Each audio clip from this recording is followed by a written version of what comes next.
नमस्कार, दीपायन न्यूज़ में आपका बहुत बहुत स्वागत है। आज दीपायन के हेल्थ सेगमेंट में हम लोग हैं और हमारे साथ हैं डॉक्टर दिवाकर तेजस्वी, जो कि वरिष्ठ फिजिशियन एवं चिकित्सा निदेशक पहल हैं। डॉक्टर साहब, अभी मौसम बदल रहा है, बरसात से फिर अब जाड़ा की ओर अग्रसर हो रहे हैं हम लोग, लेकिन बीमारियां जो हैं मतलब एक से एक बढ़कर आ रही है। पहले कोरोना से हम लोग कष्ट से रहे, अब डेंगू जो है, पूरा ये वायरस जो है पूरे पटना में फैला हुआ है। क्या कारण है सर, और डेंगू बुखार होता क्या है? देखिए, डेंगू एक वायरल फीवर है जो एडिस एजिप्टाई मच्छर के काटने से होता है। ये मच्छर अभी जैसे कहीं भी साफ़ पानी जो जमा होते हैं, हौज में पानी होता है, कंस्ट्रक्शन वर्क में होता है, बरसात का पानी जो जम गया, कहीं कहीं गड्ढे खोदे हुए थे, कंस्ट्रक्शन चल रहा था, तो इसलिए पटना के अंदर में बहुत सारे ऐसे स्थान थे जहाँ की पानी जमी हुई थी, और वहीं पर साफ़ पानी में जहाँ की इस तरह के कंस्ट्रक्शन वर्क ये सब होते हैं या बरसात का पानी जमता है हौज में या फिर टायर ट्यूब में या फिर इंडोर प्लांट्स में, वहाँ पर ये मच्छर पनपते हैं। और किसी भी व्यक्ति को जिसे डेंगू है, उसे अगर ये मच्छर काट लेता है तो ये डेंगू के वायरस उस मच्छर एडिस एजिप्टाई के शरीर में प्रवेश करते हैं और उस मच्छर के अंदर वो फिर बढ़ते हैं, मल्टीप्लाई करते हैं, मच्छर के सलेवरी ग्लैंड में आते हैं, और वही मच्छर जब दूसरे व्यक्ति को, किसी भी स्वस्थ व्यक्ति को काटता है तो फिर डेंगू का वायरस उसके अंदर प्रवेश कर जाता है और उस व्यक्ति को फिर डेंगू करा देता है। तो इस तरह से ये एक वायरल फीवर होता है जो कि एडिस एजिप्टाई मच्छर के काटने से होता है। सर, तो इसका पहचान कैसे करें? आम जनता जो है, जैसे फीवर हो गया, बुखार हो जाता है, तो नॉर्मली लोग जानता है कि फीवर हो गया, लेकिन इसकी पहचान कैसे करें हम? देखिए, डेंगू जो फीवर होता है, डेंगू के अंदर भी फीवर होता है, या जो फ्लू का या कॉमन कोल्ड का फीवर होता है, उसमें कुछ अंतर होती है। डेंगू के फीवर में बहुत तेज़ बुखार आएगा, सर में दर्द होगा, आंखों के पीछे दर्द होगा, इसके साथ साथ शरीर पे चित्तियाँ निकल सकती हैं। अगर फीवर बहुत अधिक हो जाता है तो उसे ब्रेक बोन फीवर कहते हैं। हड्डियों में बहुत तेज़ दर्द होती है, जोड़ों में दर्द होती है, और आगे बढ़ने पर जब यह खतरनाक रूप लेता है तो मसूड़े से, नाक से रक्त का स्राव भी होना संभव हो जाता है। स्टूल का रंग, लैट्रिन का रंग काला भी हो सकता है इसमें इंटरनल हेमरेज से। तो इस तरह की बुखार जो होती है वो डेंगू का फीवर होता है। और जो सामान्य बुखार होती है, कॉमन कोल्ड फ्लू वाली बुखार, उसमें जनरली सर्दी खांसी के साथ बुखार होती है, हड्डियों में बहुत तेज़ दर्द नहीं होती है, आंखों के पीछे बहुत तेज़ दर्द नहीं होती है। तो इस तरह से इन दोनों फीवर में थोड़ी अंतर की जा सकती है। तो सर ने बताया कि डेंगू का फीवर जो होता है आम फीवर से अलग होता है। इसमें फीवर बहुत तेज़ होता है और हड्डियों में दर्द होता है, चिकटा पड़ जाता है शरीरों में।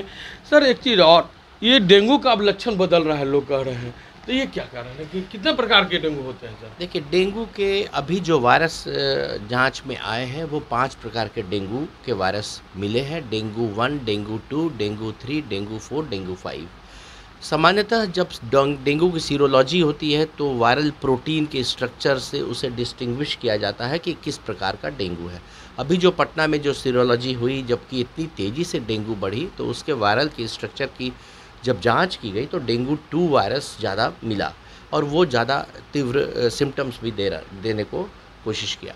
तो इस तरह से ये डेंगू के अभी तक के एक्सट्रैक्टेड जो प्रकार पता चले वो 5 प्रकार के हैं। तो डेंगू जो हो गया सर, तो एक बार किसी को डेंगू हो गया, दोबारा भी डेंगू हो सकता है?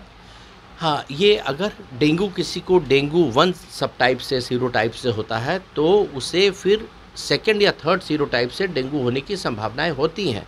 और ये भी देखा गया है कि जिसे एक बार डेंगू हुआ किसी 1 सब टाइप से, तो उससे तो उसकी रिलेटिव इम्यूनिटी होती है, लेकिन दूसरे सब टाइप के डेंगू से नहीं होती है रिलेटिव सब उनकी इम्यूनिटी। और अगर दूसरी बार वो डेंगू दूसरे वायरस के सब टाइप से अगर उस व्यक्ति को होता है तो वो और ज़्यादा गंभीर होता है।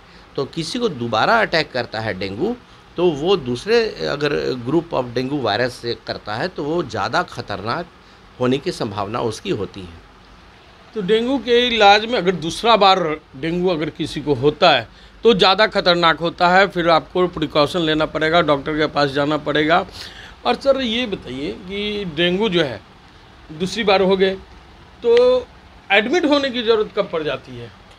यदि डेंगू के वायरस के लक्षणों में भी देखी जा रही है कि देह हाथ में दर्द, हाई फीवर के बाद भूख की कमी होती है, उल्टियाँ होने लगती हैं, इस तरह की चीज़ें आती हैं। तो जब किसी भी व्यक्ति को 2 चीज़ों पर डेंगू का ध्यान रखना होता है कि सीवियरिटी कब आ रही है। जब किसी भी व्यक्ति का प्लेटलेट्स बहुत कमने लगता है तेज़ी से और उसे भूख नहीं लगती है, पेट होड़ने लगता है, उल्टियाँ होती हैं, शरीर कमज़ोर पड़ने लगता है और प्लेटलेट्स की संख्या यदि 30,000 40,000 से कम होने लगती है फास्ट, जोड़ों में दर्द होती है, अगर नाक से या मसूड़े से एक बूंद ब्लड भी आता है या स्टूल का रंग, लैट्रिन का रंग काला होने लगता है, तो उसे तत्काल एडमिट होकर के ट्रीटमेंट कराने की आवश्यकता होती है। हो सकता है उस व्यक्ति को प्लेटलेट चढ़ाने की आवश्यकता हो जल्द से जल्द, और जिससे कि वो और अन्य तरह से रिहाइड्रेट करने के लिए आईवी फ्लूइड के द्वारा और अन्य चीज़ों के द्वारा उसे मॉनिटरिंग करते रहने की, इलेक्ट्रोलाइट्स और ये सब की ऑर्गन्स, डिफरेंट ऑर्गन्स को डैमेज न करे, उसकी मॉनिटरिंग करने के लिए हॉस्पिटलाइज होने की आवश्यकता इन कंडीशंस में पड़ती है।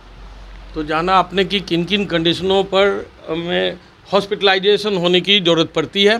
सर, ये डेंगू जो है जब हो जाता है तो फिर उसके बाद साइड इफ़ेक्ट होने मतलब कुछ होता है कि नहीं? जी, सबसे पहले तो डेंगू पर 2 बात पर ध्यान रखना बहुत आवश्यक होता है। डेंगू में शरीर में लवण और पानी की कमी नहीं होने देनी चाहिए। इसके लिए आप सामान्य भोजन, सुपाच्य भोजन करते रहें, फलों का रस का सेवन करते रहें, फल का सेवन करते रहें। और यदि किसी व्यक्ति को कमज़ोरी लग रही है, भूख नहीं लग रही है, तो उसे आईवी फ्लूइड पानी के चढ़ाने के द्वारा उसे ताकत दी जानी चाहिए। दूसरी चीज़ डेंगू के फीवर में ये देखा जाता है कि फीवर उतरता नहीं है, सर में दर्द तेज़ रहता है, तो फीवर चढ़ने नहीं देना चाहिए। जैसे फीवर हाई होती है, पैरासीटामोल की गोली लेकर के उसे फीवर उतार लेनी चाहिए। डेंगू में कुछ दवाइयाँ कॉन्ट्राइंडिकेटेड होती हैं जो बुखार उतारने के काम में भी कभी कभी आती है, लेकिन एस्पिरिन ग्रुप की दवाई कतई नहीं देनी चाहिए। डेस्पिरिन, एस्पिरिन और अन्य जो एंटी इन्फ्लामेटरी दवाइयाँ हैं वो नहीं देनी चाहिए। वो गैस्ट्राइटिस कर सकती है, एसिडिटी कर सकती है और वो रक्तस्राव कर सकती है, हेमरेजिक ब्लड ब्लीडिंग करा सकती है इंटरनल। तो ये सब दवाइयाँ कतई उसमें नहीं देनी है। बहुत सारे लोग घबरा करके क्या करते हैं कि डेंगू के लिए तो कैप्सूल आजकल आते हैं, मार्केट में भी कैप्सूल उपलब्ध है जिसमें कि पपीता का पत्ता का रस और ये सब का रस रहता है। उसके बाद वो कैप्सूल लेते हुए भी पपीता का पत्ता का रस पी रहे हैं। ये तो सबसे ज़्यादा, सबसे पहले डेंगू जहाँ जाना लोग बस बकरी के दूध के लिए लेने तो उसमें थोड़ी और समस्या बढ़ सकती है लोगों की। पहला तो बकरी का दूध अगर आप कच्चा उबालते नहीं और कच्चा पी रहे हैं तो उससे अन्य बैक्टीरियल इन्फेक्शन होने की संभावनाएं होती हैं जो पेट में डायरिया, डिसेंट्री करा सकती हैं। तो कच्चा कभी नहीं दूध लेना है, इसका ध्यान रखें। और दूसरी चीज़ है कि कंटेनर जो है कहीं से ला रहे हैं तो वो इन्फेक्टेड है कि नहीं है, वो साफ़ सुथरा है कि नहीं है, वो कितनी देर से दूध निकाल के रखा है। उसके दूध में चूँकि डिमांड बहुत ज़्यादा हो जाती है तो दूध के उत्पादन बढ़ाने के लिए उसमें सुई दे रही है कि नहीं बकरी के दूध में, कि उसका ज़्यादा से ज़्यादा मिल्क का प्रोडक्शन हो, उसके कारण से कुछ समस्या हो सकती है। तो रख रखाव और कच्चा पीने से भी समस्याएं बढ़ सकती है। तो इसलिए पैनिकी करने की आवश्यकता नहीं है, घबराने की आवश्यकता नहीं है। रिहाइड्रेट करते रहें फ्लूइड के द्वारा और जो सामान्य खान पान की चीज़ें हैं उसके द्वारा भी, और अपना फीवर को चढ़ने नहीं दें। पैरासीटामोल, सिंपल पैरासीटामोल से बुखार को उतारते रहें, खाना पीना खाते रहें। मैक्सिमम लोग इससे ठीक हो जाते हैं। तो सर ने बताया कि पैरासीटामोल लें, ज़्यादा मतलब घबराने की ज़रूरत नहीं है। और बकरी की दूध और पपीता का जूस जो बाहर से लोग लेते हैं वो कतई न लें, उससे और बीमारियां बढ़ने की चांस हो जाती है। सर ने कई तरह की बातें बताई है। सर आपका बहुत बहुत धन्यवाद सर। बहुत धन्यवाद। और जाते जाते सर कुछ हमारे दर्शकों को संदेश देना चाहते हैं स्वास्थ्य के प्रति? तो जी देखिए, अभी डेंगू बहुत तेज़ी से फैला और जैसे जैसे मौसम में परिवर्तन हो रहा है, ठंड जैसे से आ रही, डेंगू का प्रकोप कम होगा खुद ब खुद अभी। लेकिन अपने स्वास्थ्य के प्रति बहुत सचेत रहना है। आपको एक भी सिंगल मच्छर नहीं काटे इसका ध्यान रखना है। फुल बाह का अभी शर्ट और पैंट 1-2 हफ्ता और पहने, और कम से कम जो एक्सपोज्ड एरिया है उसे जो मॉस्किटो रिपेलेंट मच्छरों को भगाने वाले जो लेप होते हैं, मलहम होते हैं, उन्हें प्रयोग में लाएं। जैसे मैं भी अभी फुल पहना हूँ और एक्सपोज्ड एरिया पे मैं भी अपना मच्छरों को भगाने का लेप लगाया हुआ हूँ, क्योंकि पेशेंट्स बहुत देखते हैं। वो लेप क्या है सर? वो ओडोमस का लेप आता है और बहुत सारे चीज इस तरह का लेप आता है जो कि नारियल का तेल। हाँ, नारियल का तेल, मॉस्किटो रेपेलेंट लेप सब आते हैं जो मार्केट में मिलते हैं, स्प्रे भी आते हैं, और वो आप जैसे ओडोमस होता है उसी तरह के चीज़ जो एलोवेरा में होता है, जो स्किन फ्रेंडली भी होता है और मच्छर से आपको 8 घंटे तक बचा कर रखता है। तो कहीं भी पब्लिक प्लेस पे जा रहे हैं तो अपने एक्सपोज्ड एरिया पे ज़रूर से अभी मॉस्किटो रेपेलेंट का प्रयोग करें। घर में किसी के भी व्यक्ति के एक भी मच्छर आज के दिन में न काटे, इसके लिए सावधानी रखें, मच्छरदानी का प्रयोग करें, और जो भी मच्छरों से बचने का प्रयोग कर सकते हैं अभी फ़िलहाल करें, क्योंकि अभी डेंगू पीक पर पटना के अंदर में है। बहुत बहुत धन्यवाद सर, आपने डेंगू के बारे में इतनी अच्छी बातें बताई हैं, और हमारे दर्शक हम उम्मीद करते हैं कि इनके बातों पर अमल करेंगे और डेंगू से बचेंगे। अगर ये कार्यक्रम अच्छा लग रहा हो तो आप हमें सब्सक्राइब करें, कमेंट करें और शेयर करें।